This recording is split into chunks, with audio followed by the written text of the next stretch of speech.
At the Federalist, Mike Davis is founder and president of the Article 3 Project. Gentlemen, good to have you both on. Ben, they select a few examples in this article claiming Big Macs are only up about 10%. It's the same thing. They're trying to fool you into not believing what you're really going through, and they're also trying to basically, I don't know, outlaw real, honest people's feelings and what they've gone through economically.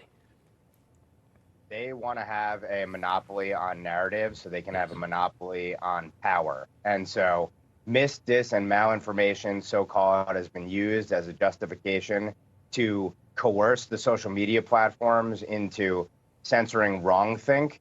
They claim there's a national security reason to do it when it comes to wrongthink about elections, or there's a public health rationale when it comes to opposing draconian lockdowns or having questions about vaccine efficacy. Now you can see it extending into, well, if you have the wrong interpretation of data as the administration sees it on economics, well, I guess you pose a mortal threat to his reelection efforts, and therefore that's another justification to censor. So they want social media platforms to be vehicles for them to surveil wrongthink, propagate their narrative, and suppress competing narratives, because they don't believe American people should be able to debate issues, because they know they would lose power if we could speak freely on social media. That's well said. Mike, just last week we saw the governor of New York introducing tools in grade schools to help counter whatever she and her buddies deem as disinformation. They're so smart. They know exactly. You start young and you start molding their minds. They know what they're doing.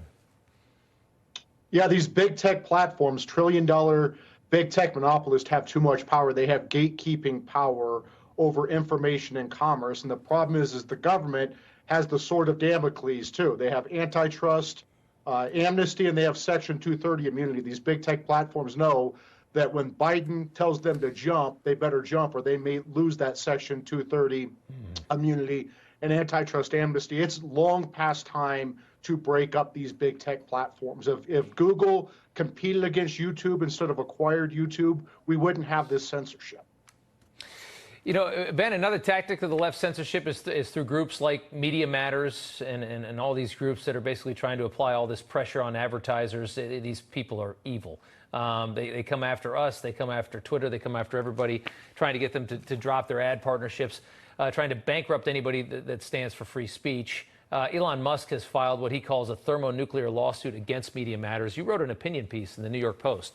Headline, Elon Musk exposes Media Matters as an ideological shakedown operation, writing the purpose is for authorities to monopolize the narrative and maintain power. The only response to those who wish to live in a free society is to defund and dismantle this complex, requiring both hard-hitting legislation and litigation, fighting fire with fire, as X is doing with Media Matters. I mean, this story doesn't get enough attention.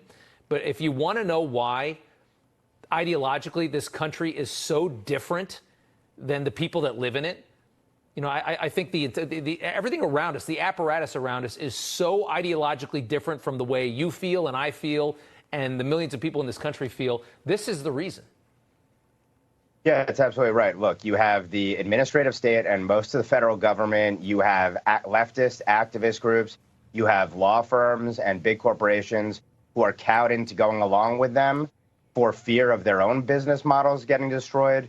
You put it all together, and there are these massive campaigns to essentially crush speech, whether it's crushing any platform that allows for free speech, whether it's destroying the business models of conservative media by trying to go after the advertisers through these Orwellian grading systems that entities like NewsGuard and Global Disinformation Index and Media Matters try to come up with to smear them. It's all one big campaign to silence dissent.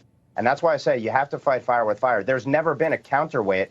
Groups like Mike's and many others are actually going on the offensive now. That requires lawfare, that requires legislative remedies, antitrust, and beyond. They are shocked when there is a response.